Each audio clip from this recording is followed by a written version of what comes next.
Focus on my brake lights. Ain't turning back. Now that I'm back on track, yeah. Take my word from it. Put a couple bands on it. And I don't plan on letting people turn me. No. You can say what you want. I'ma keep pressing on. I can't on my name like I'm feeling green, right? Talking to my past like focus on my brake lights. Cruising to my future. No, don't be quiet now. You need to give what you were just giving. Y'all just missed her move. Yeah, I was busting the move there, but you know what? No. It is time for Breaking the Silence. That's what you're tuned into right now. And we want to introduce ourselves. My name is Nori. I'm Angeli. And I'm Francisca. And once again, yes, this is Breaking the Silence. We're going to be breaking the silence on so many things. So listen, sit tight, hold on to your chair, because you're going to be like, what?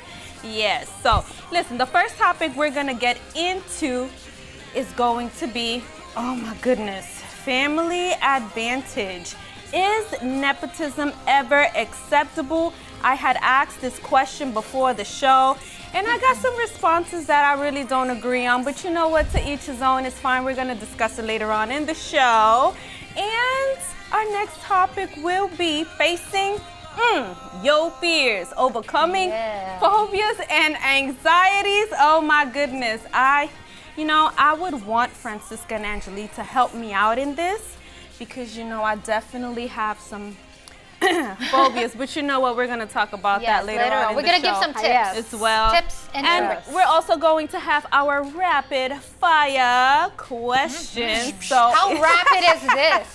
Whenever they say rapid fire, this never seems so rapid. Sound effects. Oh my goodness. All right, Coming at you fast. We're going to get into that as well, but I know I spilled so much on you guys right now, so I want you to take a break, go get some snacks, something to drink, and come right back to your screen. We're going to take a quick break, and we'll be right back. Don't change the channel. We will be right back with more Breaking the Silence. Real women, real talk. Breaking the Silence is where stories become connections. Let's break the silence together. When I was in foster care, I never knew when I would have to move, so I always had my suitcase ready to go. Then one day, I was adopted. My new parents opened their hearts and home to me. My parents cook my favorite breakfast for me every morning. My parents take me on trips I never thought I would go on. They gave me a home and an even better reason to use that suitcase. My parents aren't perfect, but they're perfect for me. I'll never forget the day I nearly died. The only way we found out I had any kind of heart issue was when I went into sudden death. I think unless you are a heart disease patient, you may not know how much work the American Heart Association does behind the scenes to save your life. Since my cardiac arrest, I've watched all 3 of my children grow into adulthood, and I'm still here. Learn more about the American Heart Association's work at helpheart.org.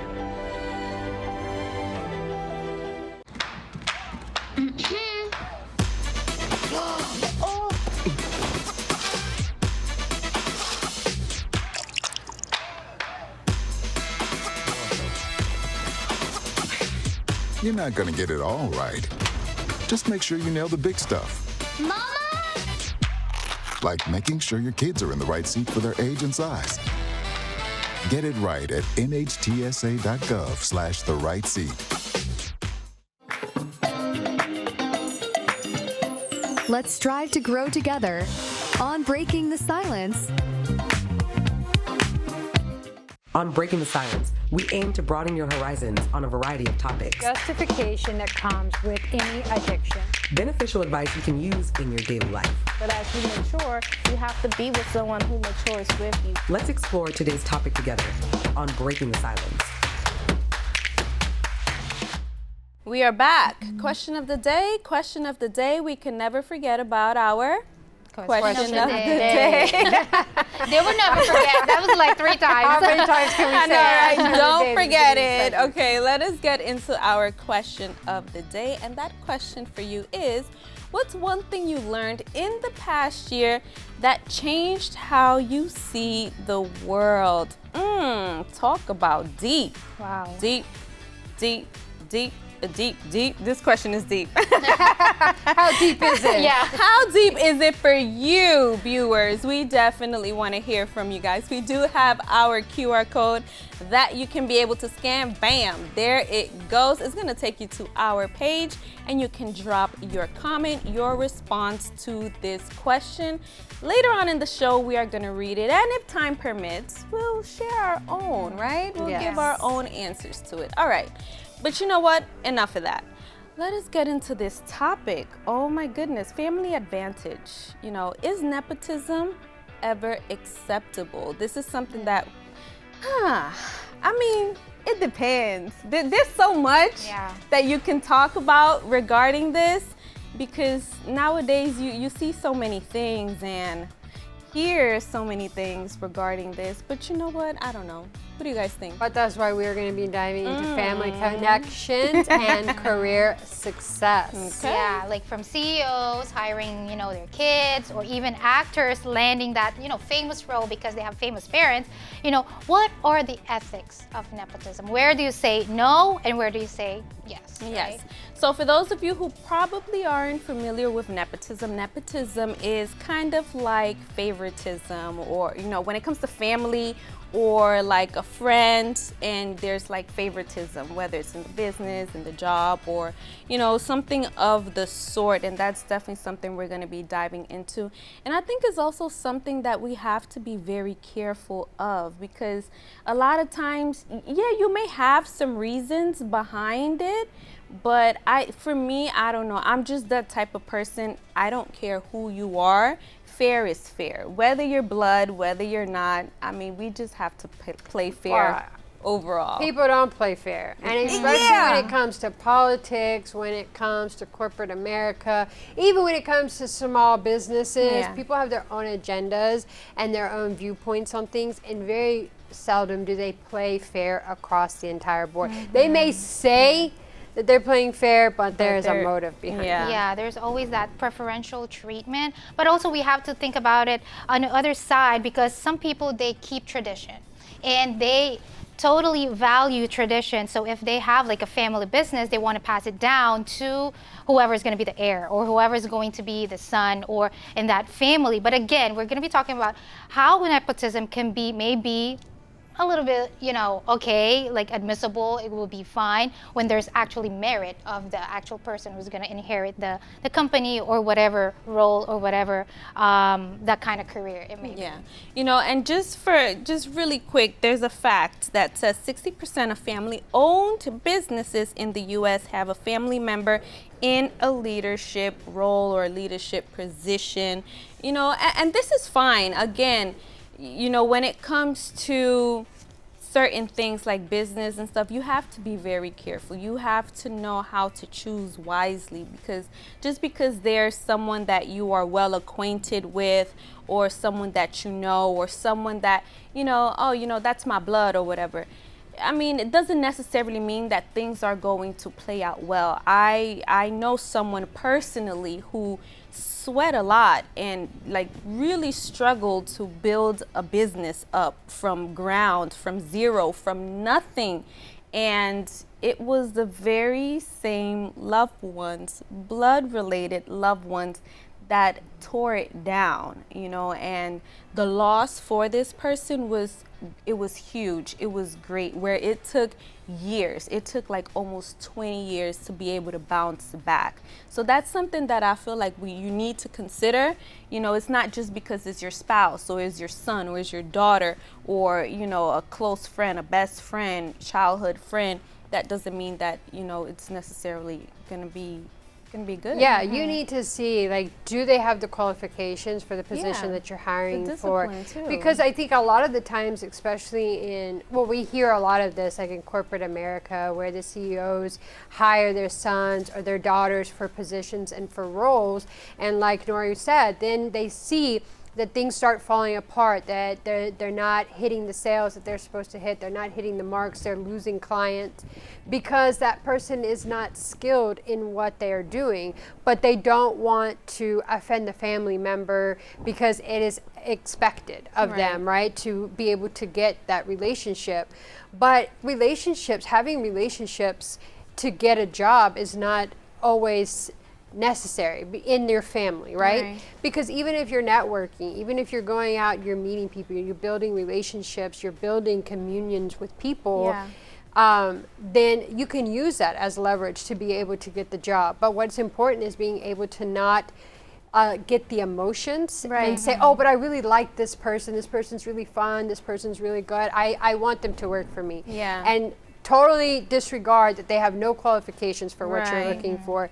And I feel like when you have that relationship with somebody and you see that it's not working out, you're less likely to speak up, you're less likely to fire them, because then it's like you don't want to hurt their feelings. So almost better if you're in business with people that you don't have that kind of relationship with that you would be worried about firing them or letting them go. Yeah, and those are some of like the arguments against nepotism, right? But there are also those who are for it. If you do have a family member, but then they're qualified. They have the merit to say that, you know, I'm qualified for this job, or I can do it, I have the skill, I have the capability, then, you know, why not, right? It also entails like support and loyalty in the family, especially if it's like a long established business. For example, we have companies like Walmart, we also have Ford. They actually have been led by family members for generations and generations. And, you know, having a family member there who, again, is qualified to take on the role is not bad. I wouldn't say it like it's something favoritism, because if they do have the skill to, you know, to run the company, that's completely fine.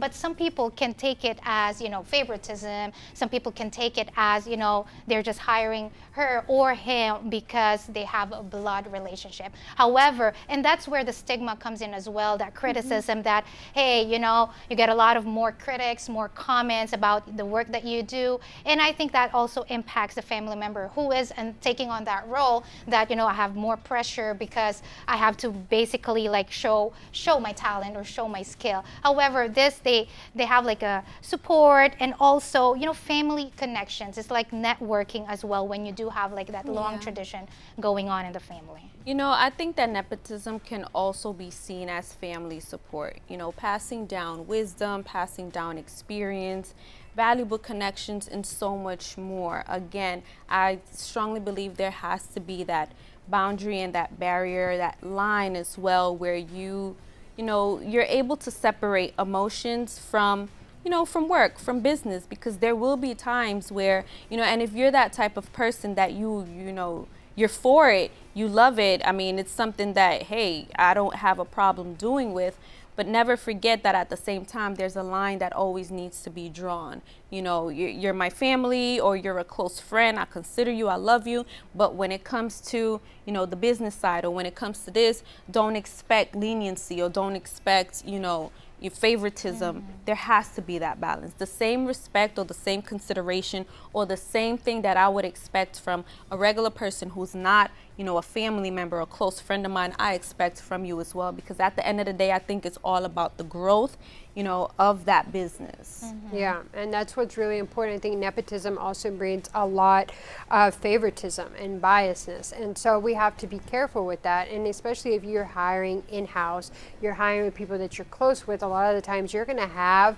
same opinions, same perspectives, same outlook, which is a plus, right? You want to be able to have people that have your back, that see your vision the same way that you see your vision, to see your business in the same way that you see your business.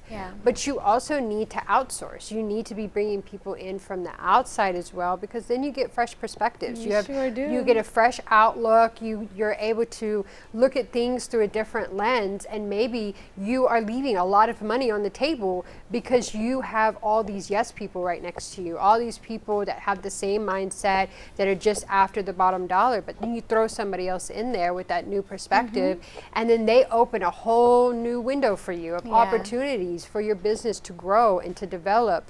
So I think that is also something else that you want to be able to look for. I think in life, with everything, balance is what's important.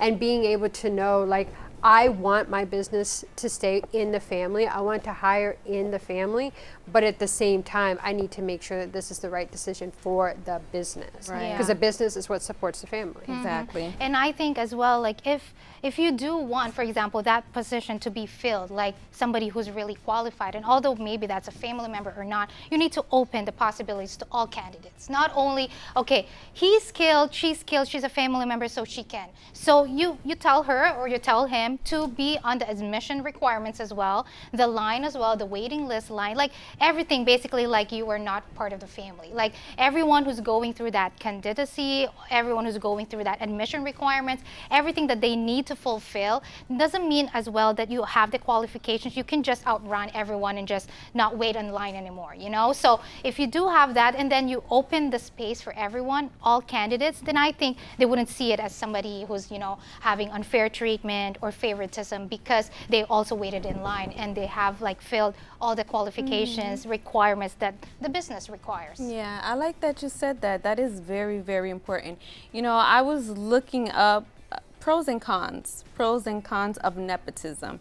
When it came to the pros, I didn't write everything down because I kind of don't agree with everything that was on there. One of them was loyalty. I didn't write that down on here because that's not always the case. But continuity and training, these things stuck out to me when it came to the pros regarding nepotism. Now, the cons, it was a little bit longer. Favoritism, discrimination, inefficiency, conflict. Conflict stuck out to me the most because once again, when it comes to family and let's say, for example, a problem arises, because it's family, you know, people expect leniency. Let's say, for example, a son, a daughter who inherits or who is running or overseeing or in a position of leadership in their parents' business or whatever it is, you know, when something goes wrong, that child is automatically going to expect leniency, is going to expect to, you know, have that, you know, just maybe like the slap on the wrist and get away with it scot-free, as opposed to a regular employee. You know, there's struggles that they're going to be penalized for it. They're going to suffer harsh consequence for it. And look what it says here. 1 in 4 Americans say and it went away. But 1 in 4 Americans, they say that they've faced this type of, there it goes. They've missed out on a job opportunity due to someone else using personal contacts. So, I mean, it's just a whole lot that entails with nepotism. You know, it's something that, for me, I mean, I think that can be said regardless because personal contacts, that could be a family member. It can also be from networking because you build relationships, and because you build relationships, and then the position opens up at your company, you're gonna reach out to the people you know first because you know their character, you know them, and so you're gonna offer that position. So I don't think that. You know, I think that some people can just get a little salty about that because they've lost the position. They didn't get the job that they were wanting to get. So a lot of the times you look for reasons to blame. You look for reasons to say, oh, well, that's why I didn't get the position because they're friends with them or because that's their family member. But like Angeli was saying, like it's all about merits. It's about whether or not you have the skills to be able to hold that position to do what is needed. But something else that you said, Nori, which is so important, and it's common. Like you see actors doing this, you see other professionals doing this, bringing their kids on set, bringing their kids to their jobs and showing them from a very young age how to do the job. And so it's like they grow up in that business. I know somebody that used to help her dad a lot with insurance. So she grew up doing that. So she already knew when she got old enough to work for him, she already knew like the ins and outs of the business. So she was able to help him and help his company. So I think, and that also instills a lot in kids. When they go with their parents to work and they see the hard work that their family is putting in for their business. And that right there, I think is also key. Teaching your kids or whoever is coming up after you, letting them know the struggles, the difficulties, you know, letting them know the bad side of it so they can know and value what it is to have this business. No matter what it is, you know, it can be, it doesn't matter what it is, but always letting them know the importance of values, the importance of all of these things, morals and values when it comes to business, because that's also going to give them ground and foundation, and also make them conscious about what they're doing, not to just do it because, you know, it fell on their lap, so they feel obligated or anything, but to actually truly value and consider the hard work that the previous person did. So, yeah. Yep. So that is all we have for today. Let us know what you think on nepotism. We're going to go on a quick break and we'll be right back. Laugh, learn, and love with Breaking the Silence. We'll be right back. I'm Naheem Hines, proud supporter of the Muscular Dystrophy Association. My mom has muscular dystrophy, and the MDA helps her and kids like my buddy Ethan. My name is Ethan, and I'm 12 years old. Thanks to the Muscular Dystrophy Association and people like you, I have more hope than ever before. And MDA funds over 150 care centers for kids like me. For over 70 years, MDA has been transforming the lives of people living with muscular dystrophy, ALS, and related neuromuscular diseases. Learn more at mda.org today. Having low income can mean making tough choices. Choosing between paying for food or medication or a place to live is a reality for many people. Do you know someone who could use some extra help? Find out about the Supplemental Security Income Program, SSI. You could receive monthly SSI payments if your income and financial resources are low and you are 65 or older, or an adult or child with a disability or who is blind.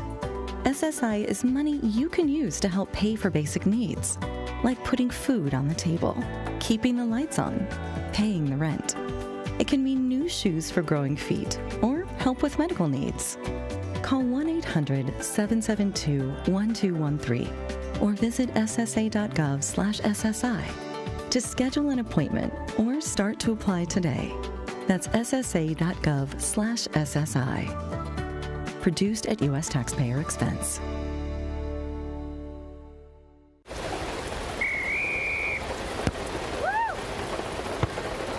Come on!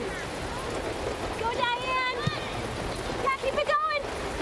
Yeah! Go, honey! If you love them enough to drive an hour to cheer them on as they get beat 11-0 in the rain, then surely you'll check nhtsa.gov/the right seat to make sure they're correctly buckled in the back seat.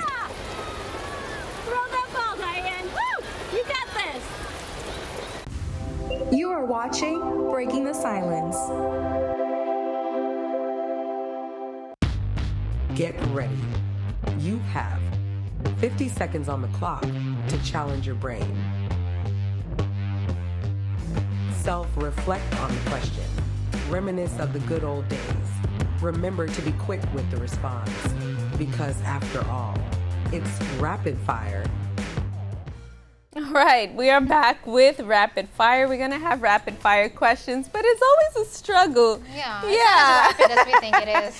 We gotta make it rapid, okay? You ready for it? I'm ready. Are you ready for ready. it, girl? Okay, so this rapid fire is regarding spices. As we are, I believe, like in Spice Month, oatmeal and other things as well. Soups. So, yes, soups as well. All right. So let us get getting into it. I know. We're gonna leave everybody very hungry. I know. Oh, very goodness. hungry. All right. So let us get started with the first question. And it says, on a scale of 1 to 10, how would you rate your tolerance for spicy food? And I'm going to start this off with Angeline. Me? Yes, I want you to answer this one. I would say, okay, a 6. A 6? You can tolerate spice? She don't look like she could tolerate spice to me. But okay. I don't want to put it too high, but I'll put it a 6. A 6? Okay, what about you, Francisca? I mean, I'm pretty low. I would say like really? 4, 3, 4, depending on how spicy the spice is. Okay. Yeah, I don't like much spice. I don't want to be in pain when I'm eating my food. Yeah. Like a little like ting here and there. All right, you got me there. But to make my eyes water, my nose, clear my sinuses, like nah, I'm good. I'm out. And I'll leave that for like my brother. He loves it. Interesting. Yeah, okay. I cannot do spice. Listen, okay, so for me, I would say 7 or 8. 7 I thought you would say 10.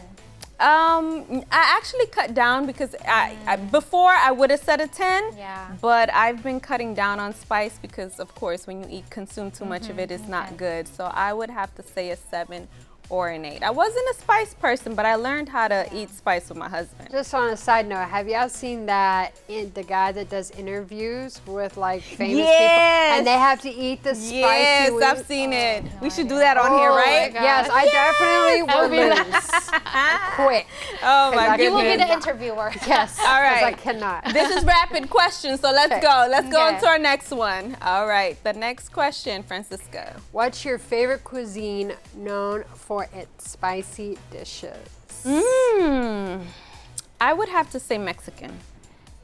Mexican have a lot of spicy food. They're good, very good, delicious, finger licking good, good. Yes, so I would have to go with Mexican food. All right, what about you, Angelique? Of course, Filipino. We have like this specific province that they just tackle on spice. Like Really? Spice. So yeah. Okay. Yeah, I'm Francisca. definitely Mexican food. Mexican food. is where it's at. All right, there you go. See, 2 against 1. All right. All right. You make everything a competition. I do. Oh my goodness. All right, Okay. let's go. Next question, por favor. Okay, number 3. Yes. What's your absolute favorite spicy dish? I would say jerk chicken. Jerk chicken. Jerk chicken could be spicy. Make you cry and you sniffle. Oh my gosh. Woo. Yes, jerk chicken. Hands down, jerk chicken. Okay. There's a dish that I like that I get sometimes. It's got a lot of spice in it. It's just like rice with the shrimp, but the seasonings that they use in it, because it's Cajun seasoning. Yeah. And that, even though when I get it, it's mild, but my goodness, it'd still be kicking me. But it's so good. I'm just like, give me big old jug of water and I'm good. I'm gonna eat this down. It's so good. Or milk. All right. Yes. What about you? Again, it's Filipino.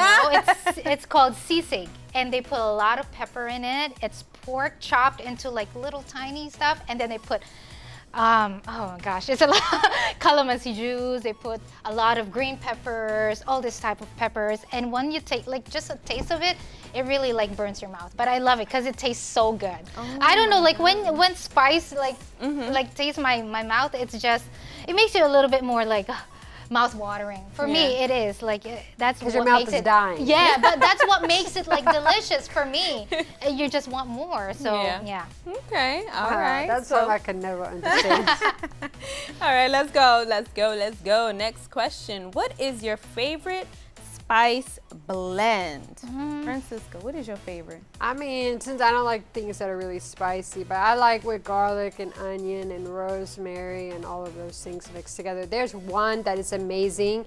I don't know the exact ingredients, but I go and I get it at like TJ Maxx, but it's for your vegetables and for your potatoes. Okay. It is absolutely delicious. All right. It is absolutely delicious. Okay, what about you, Angelique? It's Filipino. No. I know. Actually, with this one, I don't use it actually for cooking because my husband doesn't like spice, so I don't. I tone it down a little bit. Okay. So with the spice blend, I don't.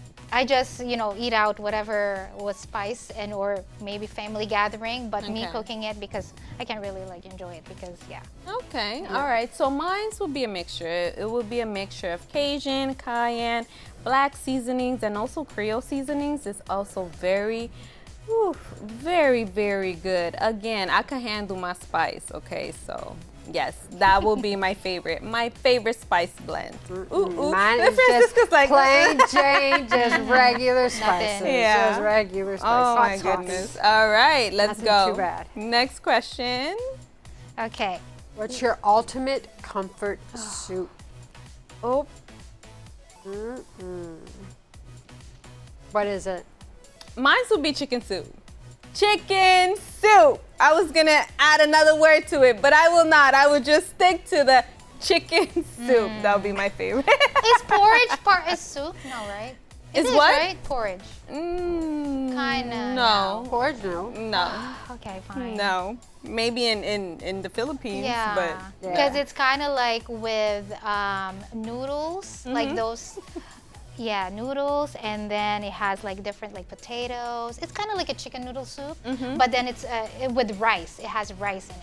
Okay. So yeah, that's my comfort, like ultimate comfort soup. Okay, all right. What about I mean, you? I grew up on chicken noodle soup, but I also like broccoli cheese soup and Okay. like potato soup or that miso. Is it miso? Oh, Miso. you like miso? Miso, yeah. You know, one soup that I definitely tried only when I got here in Texas was gumbo. And gumbo was good. Let me tell wait, Gumbo is good. listen, I have a story behind it, but this is rapid. Man, I can't even tell the story. Let us go to the next question, because now we're going to stay here all day, y'all. Come on. Next question, please. Come on. All right. All right. Do you prefer sweet or savory oatmeal? I prefer savory oatmeal. Savory oatmeal. Not too sweet. Like I said, I've been cutting down on a lot of stuff, and sweet is one of them, so I'll prefer a more savory oatmeal. I'm Yes, a sweet. ma'am. Yeah, I'm a sweet tooth, so I'll do sweet. Yeah. Sweet oatmeal. Yeah, I'm there with you with the sweet. Yeah. Really? Yeah. But there's only like 2 kind of flavors that I like. That you oatmeal like, are that you sweet. stick Yeah. with. Yeah. Okay. All right. Interesting. All right. So there you have it for the oatmeal. Next question. Come on. Come on. Come on. Do you have any childhood memories of eating oatmeal? Oh, yes. Yes. So many. Oatmeal was kind of like an The everyday staple, thing. yeah. It was really kind of like an everyday thing for me in my house, especially because I wasn't that type of child that ate a lot. But one thing I will always eat is oatmeal. So for me, that was just like the norm for me. If you want to get me to eat, if you wanted to get me to eat as a child, give me oatmeal. And I would. oatmeal, when it's cold outside and it sticks to you, cold it's outside. so good. Yeah. We That's have so good. we have a Really good. Filipino version of oatmeal, but it has chocolate. Ooh. Yes, chocolate oatmeal. They call it champorado, and that's what I grew up Champorado. like eating because my grandma would always cook it. But it's really good. That's why I'm a sweet tooth. because of that. Champorado. Champorado. Can you bring me some champorado? I'll ask my grandma, but my grandma's not here. Oh, goodness gracious. She makes the best Let us go champorado. to the next question. I'm not going to get that champorado. All right. The following question. Are you more of a summer soup person or a winter soup person? Francisca. So I don't understand. Yeah, summer I'm with soup you there. people. Yeah, I They're don't throwing know. shots at when me, y'all. it is summertime, the last thing that I They're want throwing is shots something at me. hot or to eat any kind of soup. To me, soup should only be eaten when you're sick No. or in the winter time. No. Soup Yeah, I don't- overall is just good and healthy and delicious for you. Listen, call me crazy, but I do make soups. And I make lots of soups in the summertime. You So gonna you're a catch summer me, one. yes, you gonna catch me having soup in the summertime. In the wintertime, okay, but I really do make them in the summer. Don't ask me why, but I Well, really do. It's I'm hot, I'm all sweating, I'm having my soup and sweating, but hey, it's good. I don't like to sweat when I eat my food. That's another reason I don't want spicy food. Yeah. What about you? I'm all season. Oh, see, Fall, winter, summer, Anytime, spring. right? Yeah, anytime. Yeah. Anytime. I mean, overall, soup is just. Yeah. I'm not a huge soup person. Though. No? Like it's never been It's something so that I light. enjoy eating. You know what though? But now that you say it like that, I guess for me, I find myself that I've consumed it more as I'm getting younger. Next question. You know what that means. All right, let's go. Do we have any more? Yes, we do. Yeah. Angelique. What's your favorite type of bread to enjoy with soup? Oh, of course. French. French? I Okay. love French bread. All right. French What bread about is you? so Pan good. de sal. Pan de Does sal. that sound like Spanish? Yes. Yeah. It's like this circular bread. But it's from the Philippines? Yes. Wow. But it probably originated from Spanish, like from Spaniards. But it's like this circular bread. It's kind of like a French bread, but more like with milk in it, like a little bit sweeter. Yeah. But it's something that, you know, it's really like not chewy, but soft that you could actually eat with your coffee, with your soup, or you could just eat it all over, like throughout the day. Okay. I would be a garlic person, garlic bread.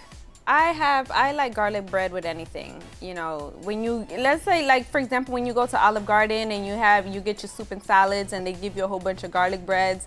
And I'm just a garlic bread overall. In the mornings, I have garlic breads with my coffee. So yeah, it would. Garlic bread. Yes, it would be garlic bread. All right. Garlic bread all around. Okay, we have one more. Do we have any more? One Yes. more. We got one more question, y'all. Uno más. Francisca. What's your go-to ingredient for an amazing slow-cooked meal? Nori. Nori? Nori. What I don't is know. it? I mean, listen, garlic goes in everything. I put garlic in everything. Listen, when I make rice, throw in some garlic. Anything that I make, I throw in garlic because garlic as well, yes, it has its properties, its good benefits and stuff. So I don't know, I would say garlic. Me, garlic, personally, garlic. Garlic and onion for me. Onions? Okay. Garlic and onion. Yeah. You don't like onion? I mean, The way she Onions is reacts, you good. already know. Onions is good, but you know, if you're consuming a lot. Yeah, you know how it is. You? What about you? I mean, I love onion and garlic. Yeah, onion and garlic. Onion and they're garlic just the is best a pair, go-to Yeah. all the time. Like, you can't cook without it. Yeah. You cannot cook without it. That's And then true. that smell. Yeah, the when smell they like, is the oh best. yeah. Yeah. It is so good. So onion that and would be my garlic. two- Oh, yeah. okay. That's good. We're doing good here, y'all. Yes. All right, so listen, that was our rapid fire questions, which wasn't so rapid, but we want to hear from you guys as well regarding your favorites on oatmeals, on soups, on spices, all of these things. Y'all can DM us because we want to hear from you guys too. But we're going to go into a break and we'll be right back. We will be right back with more Breaking the Silence. Breaking the silence. Laughs. Fun. Real women, real talk. Stay tuned. The challenges our planet's animals are facing sometimes feel a bit heavy.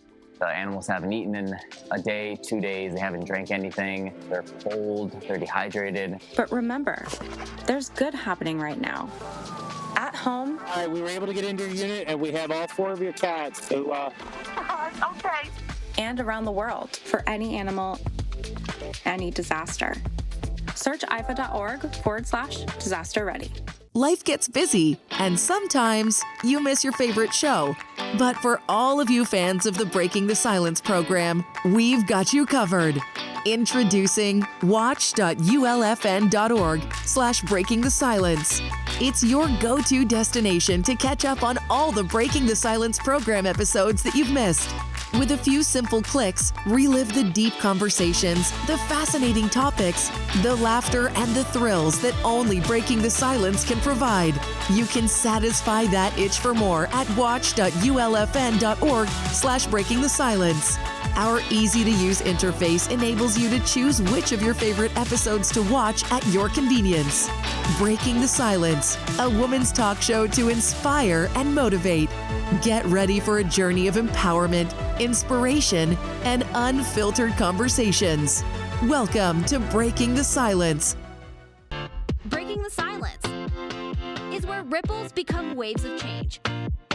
Sometimes all it takes is a conversation.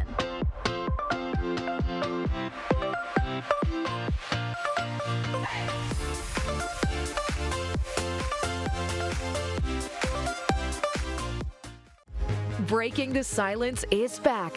Let's keep the conversation going. Facing your fears, facing your fears. You afraid of something. There's something that Afraid of this topic. Yes, Let's just close it. Let's just close it once and for all. Do we have to talk about this? I mean, like, listen, let's break down how we can take control. Take control of fears, of phobias and anxieties, because let me tell you something, it could take a toll. It could take a toll on a person. Yeah, so we're going to be diving all into it, whether it's the fear of heights, fear of public speaking, like whatever your phobias, if you're afraid of snakes, if you're afraid of spiders, of heights, we're about to get into it. So definitely this topic is going to be good.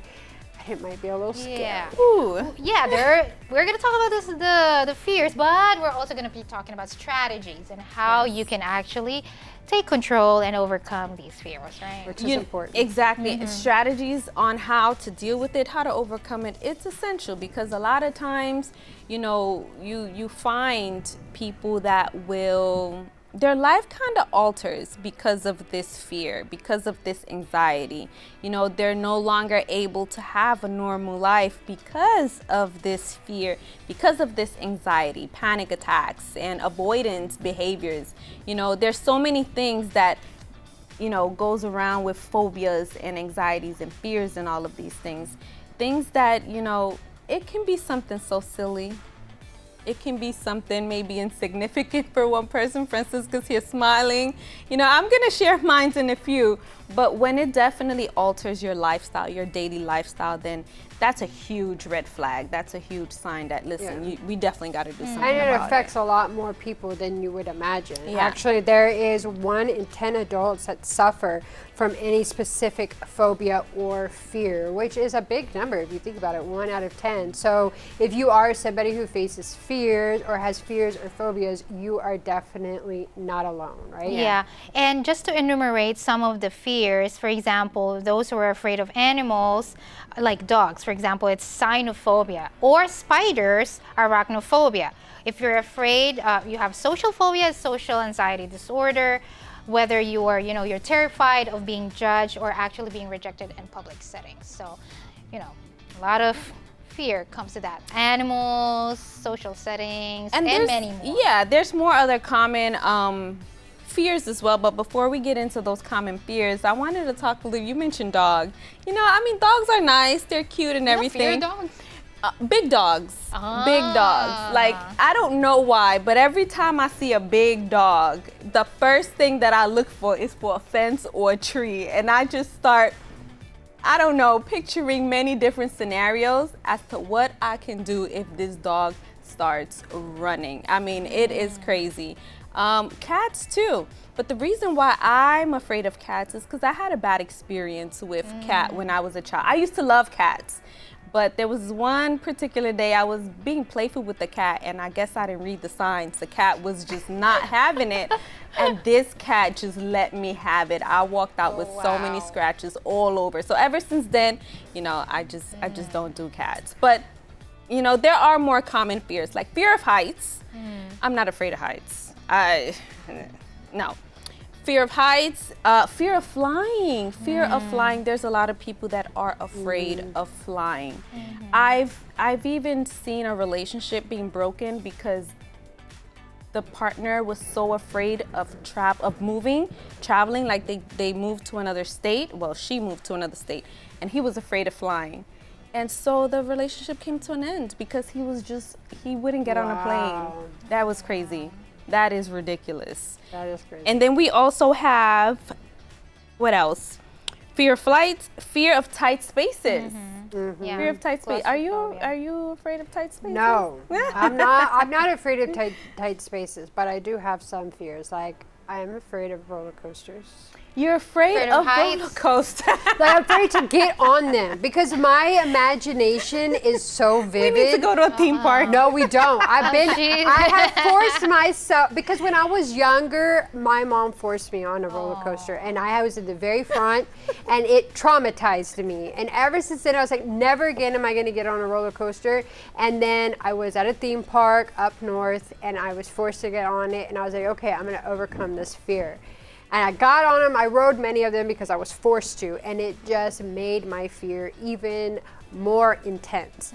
And so I'm like, no, I cannot do roller coasters. Like, I will be at the bottom watching you, but I definitely will not. And also the fear of snakes. Like, you don't like snakes? I'm together with you on that. Don't come near me with a snake. I remember I was at my friend's house one time, and he had all his snakes out, just slithering around the floor, and I'm sitting on the couch like this, and I'm like, get your snakes away from me, dude. Like, get them away from me. And I'm looking at my friend, and all of a sudden I feel this presence right next to my face. No, I don't want to even imagine that. When I turned my face, and I am face to face with this humongous snake I literally jumped on the other side. I said, thought you froze. No. I I was terrified because he had them all. He had like 3 of them, and they were all just. No way. Some people have like these snakes as pet. I'm like, no, yes, that's what he had, and they're huge.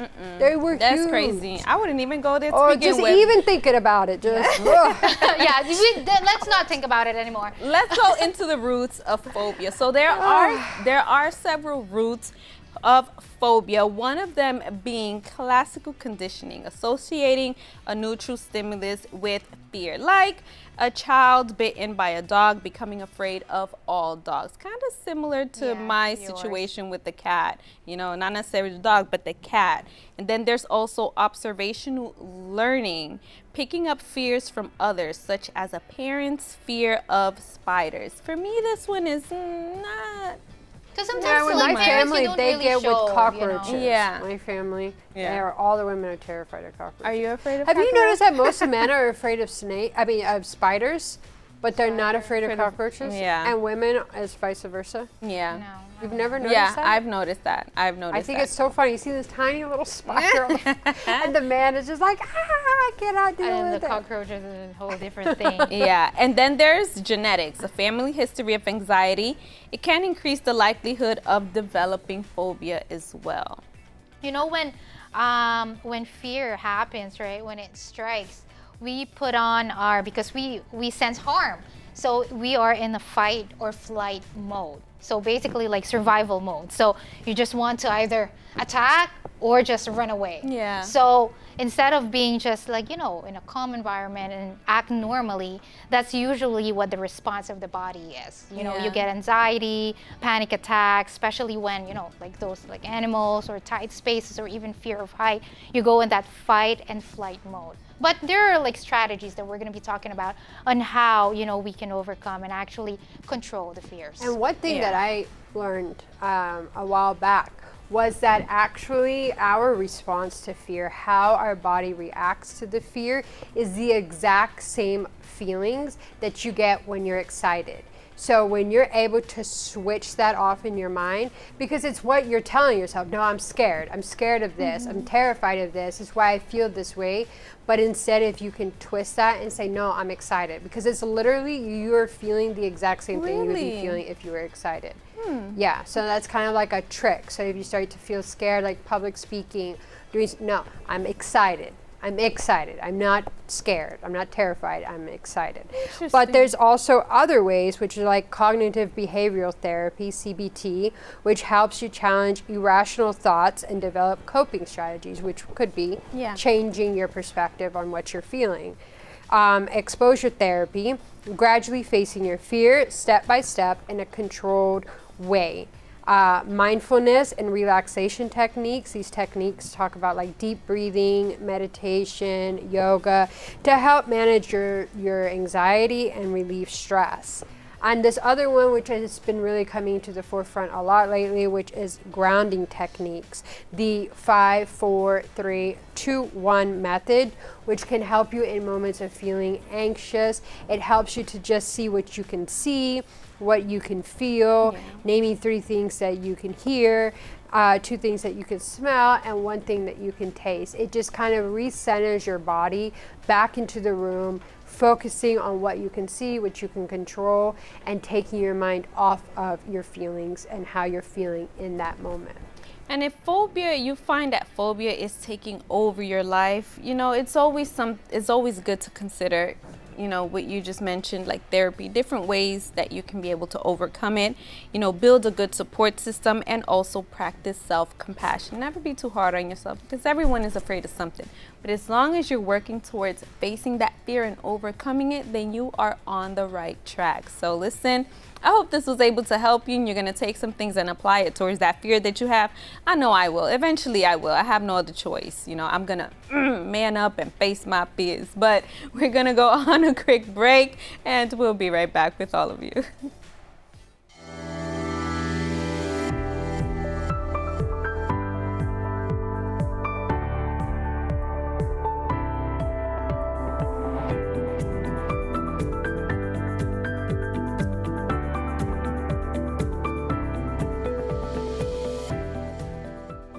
We're back with the question of the day and with wonderful responses from our viewers.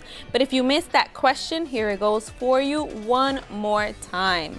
What's one thing you learned in the past year that changed how you see the world? And we have great responses from our wonderful viewers. We have Ilsa. How to use TikTok. It taught me so many hacks. Too bad it's getting banned. Yes, I heard about that, girl. Ilsa. I heard People are about very it. upset Get about all the it. hacks that you can I know, because right? later on you won't have it. There you go. Write it down or Yes. screenshot or something so you Yeah. can keep it with you. All right, let's see the next one. Joy.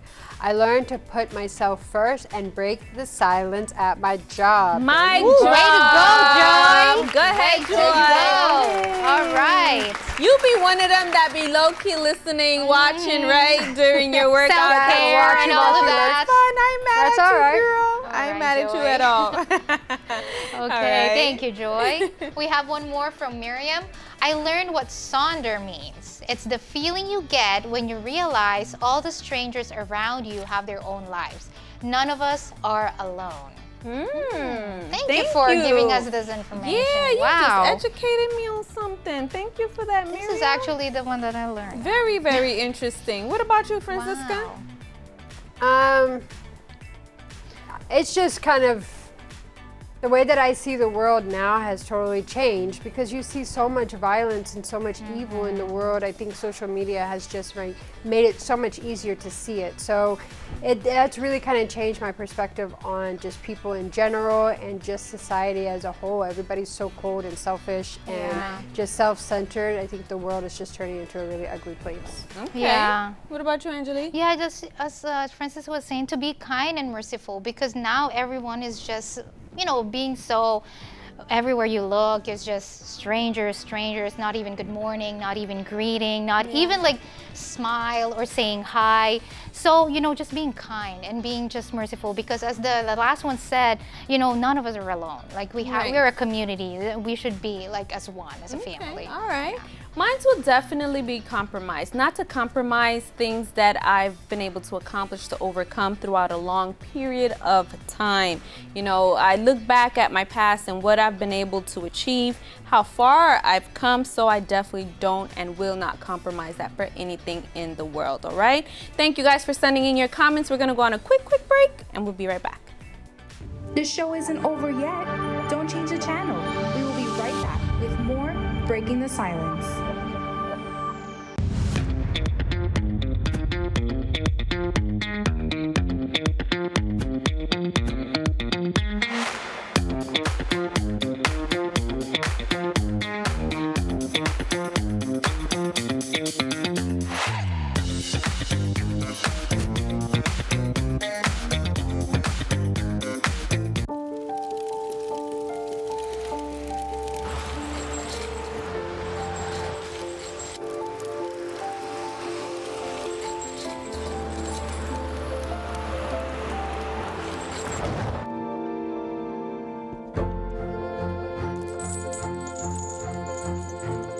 Did you know dragging chains can spark a wildfire? Only you can prevent wildfires. You are watching Breaking the Silence.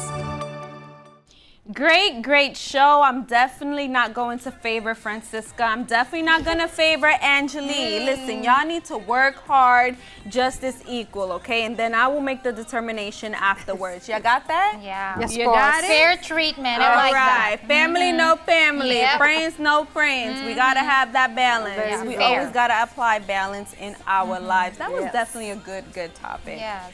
I really liked it. And also facing fears.